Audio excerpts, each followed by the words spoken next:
সত্য ঘটনা অবলম্বনে শনিবারে অশরীরী।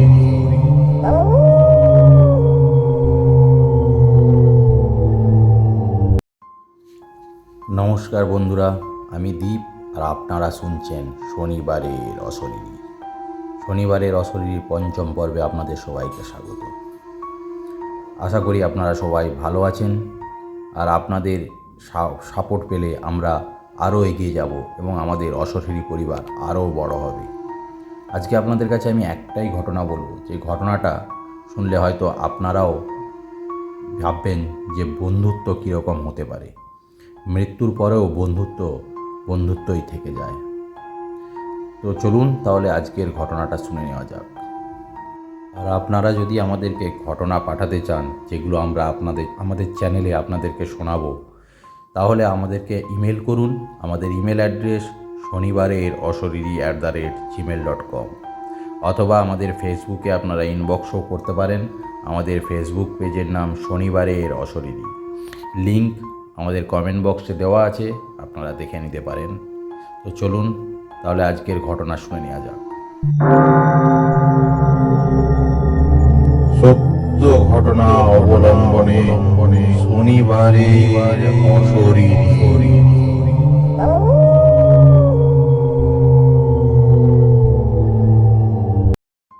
আমি তখন কলেজের সেকেন্ড ইয়ারে পড়ি। হাত খরচ চালানোর জন্য একটা টিউশন করতাম।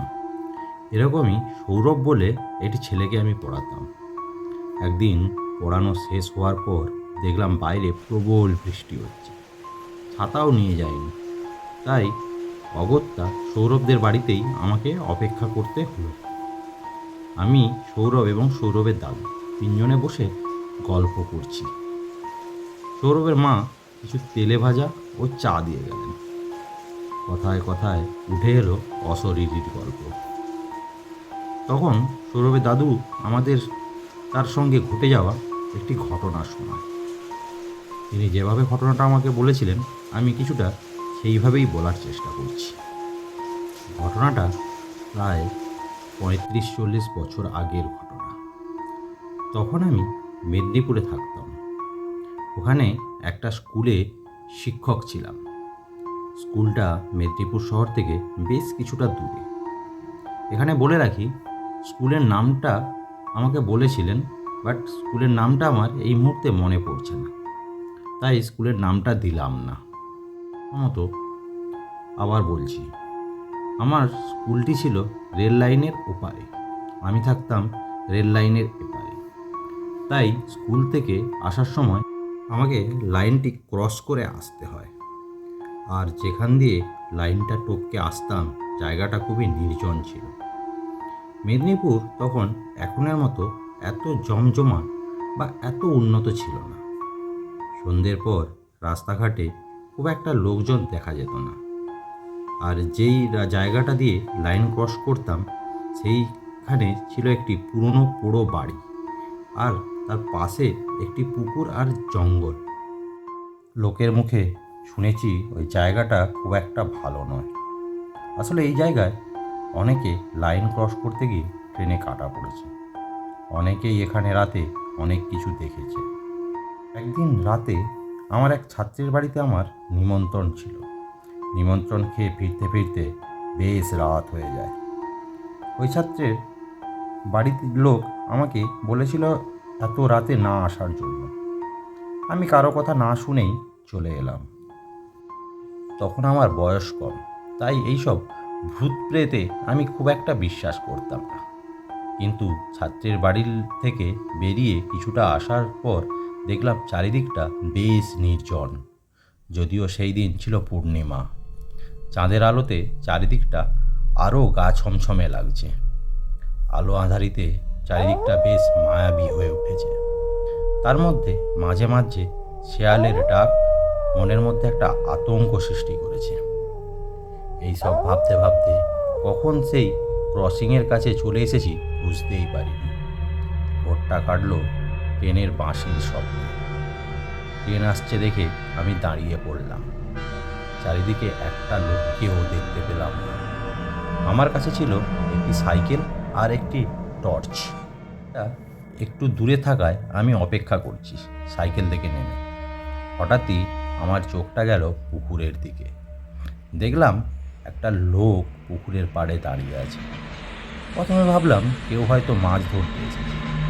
তখনই ট্রেনটা ছুটে বেরিয়ে গেল।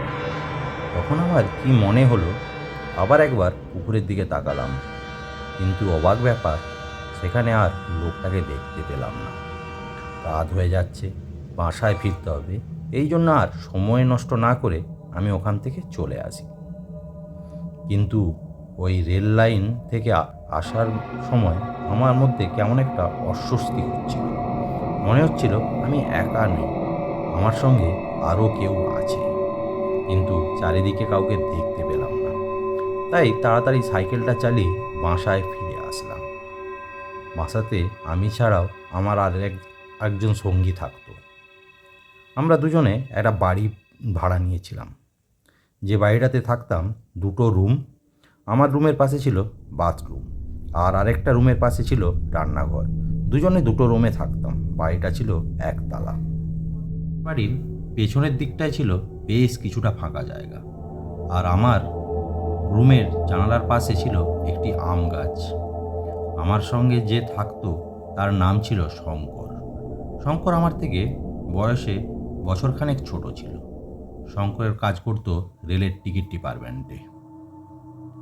শঙ্কর ছিল খুব ঠাকুর ভক্ত। বেশিরভাগ অবসর সময়ে পুজো পাঠ নিয়েই থাকতো। যাই হোক, আমি বাসায় ফিরতেই শঙ্কর আমাকে দেখে বুঝতে পারল আমি বেশ ভয় পেয়েছি। আমার চোখ মুখে একটা ভয় ফুটে উঠেছে।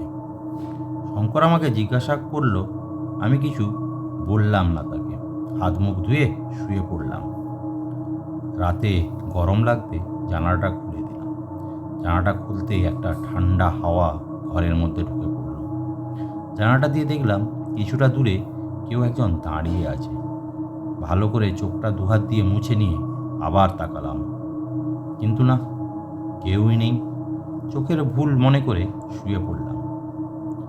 ঘুমানোর চেষ্টা করলাম, কিন্তু ঘুমোতে পারলাম না।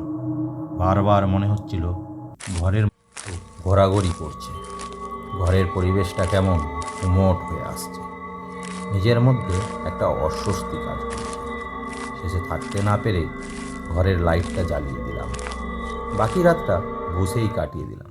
সকালে শঙ্কর আমাকে দেখেই বুঝতে পারল আমি কাল রাতে কোনো কারণবশত ঘুমোতে পারিনি।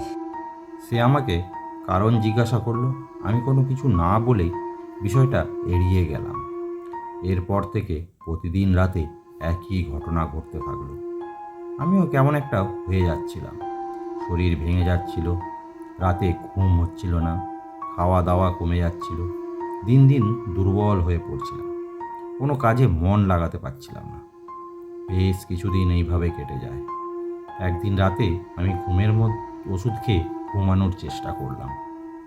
ওষুধের কারণে সবে চোখটা লেগেছে। হঠাৎ মনে হলো আমার বুকের উপরে কেউ যেন বসে আছে, আর আমার গলাটা চেপে ধরেছে। আমার দম বন্ধ হয়ে আসছে। চিৎকার করতে চেয়েও চিৎকার করতে পারছি না। ধীরে ধীরে মনে হতে থাকলো আমার গলাটা কেউ আরও জোরে চেপে ধরেছে। অনেক চেষ্টার পর আমি চিৎকার করে উঠলাম। পাশের রুম থেকে আমার চিৎকার শুনে শঙ্কর ছুটে এলো। শঙ্কর আমার ঘরে ঢোকার সঙ্গে সঙ্গে আমার বুকের ওপরে বসে থাকা ছায়ামূর্তিটা অদৃশ্য হয়ে গেল। আমার গলায় চেপে বসা হাত দুটো যেন কোথায় মিলিয়ে গেল। আমি জোরে জোরে শ্বাস নিতে লাগলাম। শঙ্কর আমাকে এইভাবে হাঁপাতে দেখে ছুটে এসে আমায় ধরে উঠে বসালো। পাশে রাখা জলের গ্লাসটা হাতে ধরিয়ে দিল। আমি একটু জল খেয়ে স্বাভাবিক হলাম। শঙ্কর আমাকে যখন জিজ্ঞাসা করলো, আমি তাকে সমস্ত ঘটনা খুলে বললাম। সব শুনে শঙ্কর আমাকে তার গলা থেকে একটি রুদ্রাক্ষের মালা পরিয়ে দিল, আর পুরো বাড়িটাতে গঙ্গা জল ছড়িয়ে দিল। সেই দিন রাতে শঙ্কর আমার ঘরেই ঘুমোলো।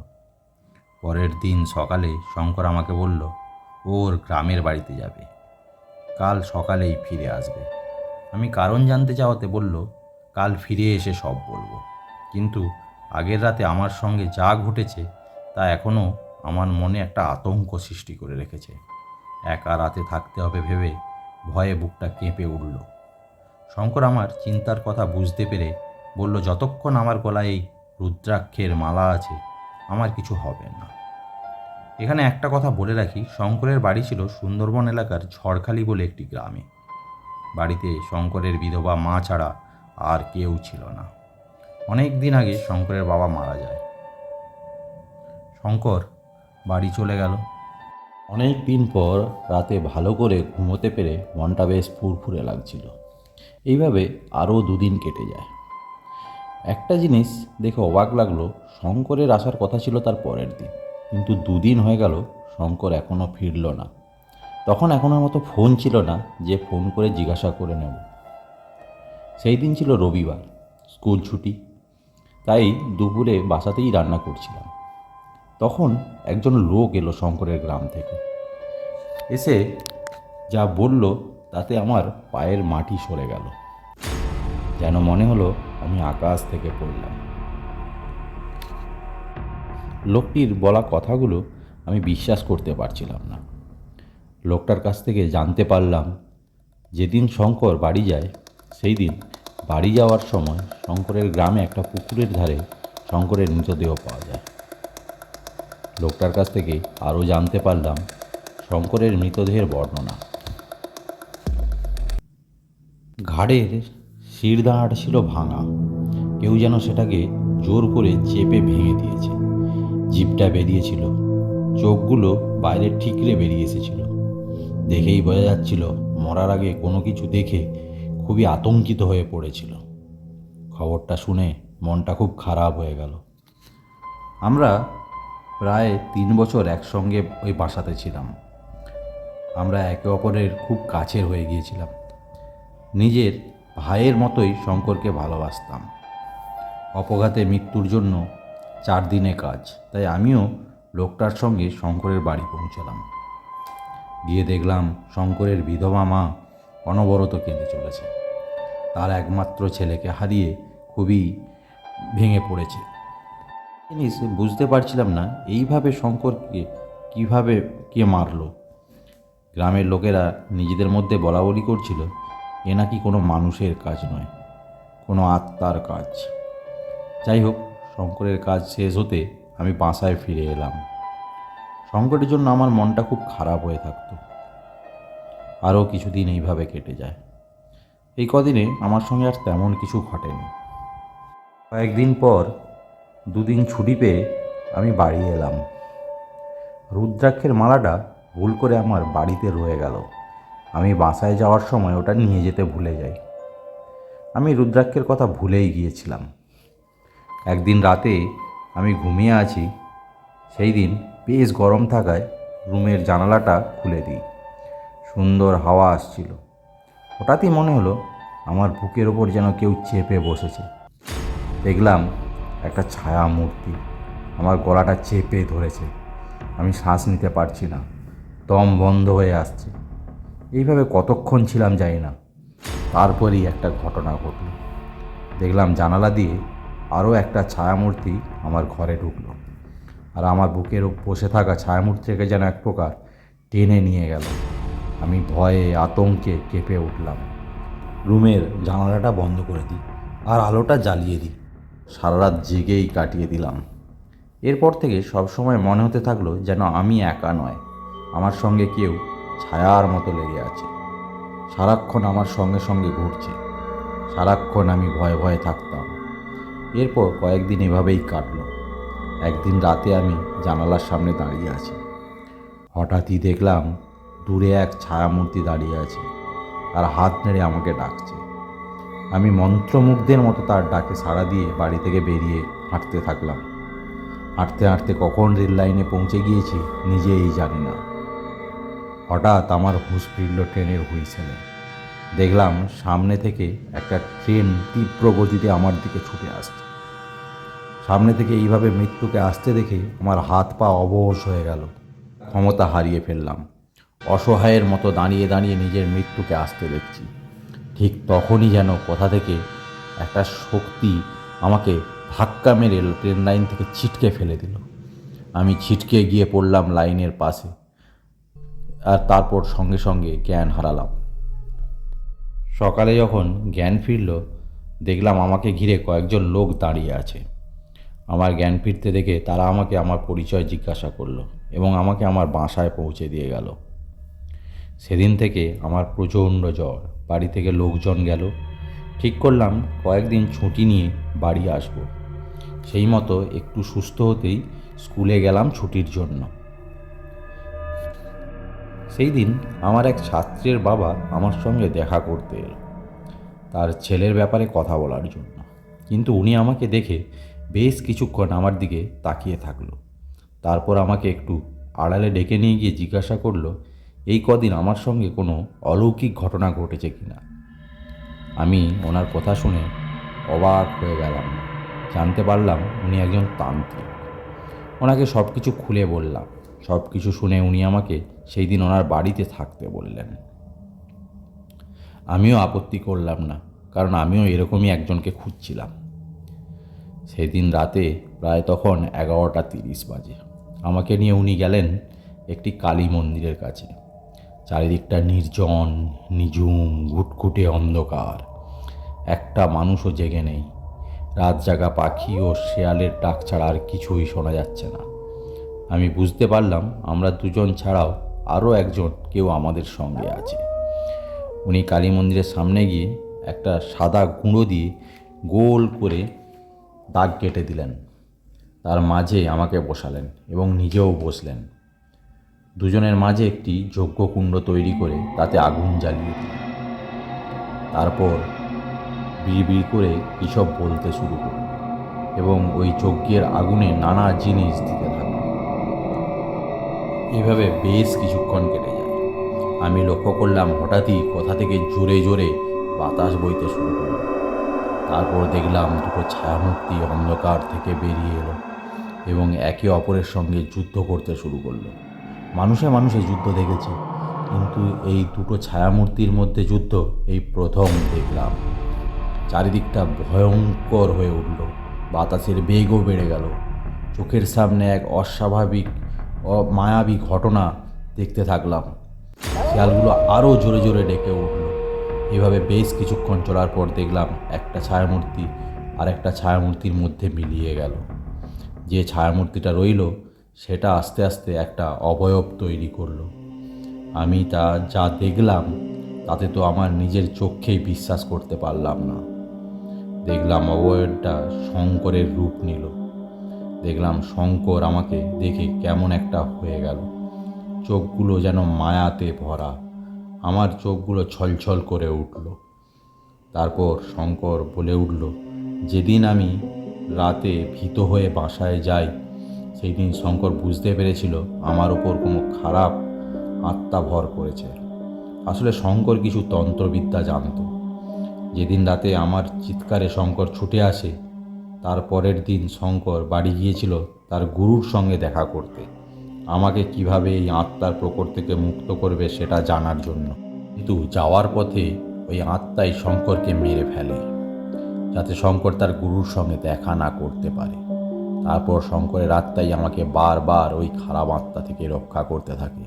সেই দিন ট্রেন লাইনেও শঙ্করের আত্মাই আমাকে বাঁচায়। এরপর আস্তে আস্তে শঙ্করের আত্মা হাওয়াতে মিলিয়ে যায়। যাওয়ার সময় শঙ্করের মায়া ভরা চোখ দেখে আমিও নিজেকে ঠিক রাখতে পারলাম না। আমার চোখ দিয়ে জল বেরিয়ে এলো। এরপর আমার ছাত্রের বাবা আমাকে বলল এখন আর আমার কোনো বিপদ নেই। আমি পরের দিন তাকে ধন্যবাদ জানিয়ে বাসায় ফিরে এলাম। কয়েকদিন পর বাসাটা বদলে ফেললাম এবং যতদিন শঙ্করের মা বেঁচে ছিল আমি প্রতি মাসে তাকে টাকা পাঠাতাম, কারণ শঙ্কর আমার জন্যই তার জীবন দিয়েছিল। তাই এইটুকু তো আমার কর্তব্যই। কেমন লাগলো আজকের ঘটনাটা অবশ্যই কমেন্ট করে জানাবেন। আর আমাদেরকে ঘটনা পাঠাতে চান তাহলে আমাদের ইমেল অ্যাড্রেসে আপনারা ঘটনা পাঠাতে পারেন। আমাদের ইমেল অ্যাড্রেস shonibarer@gmail.com, অথবা আমাদের ফেসবুক পেজ শনিবারের অশরীরীতেও ইনবক্সে পাঠাতে পারেন। আজকের মতো এই পর্যন্তই। দেখা হচ্ছে আবার পরের শনিবার নতুন কোনো ঘটনা নিয়ে। Tata, bye bye.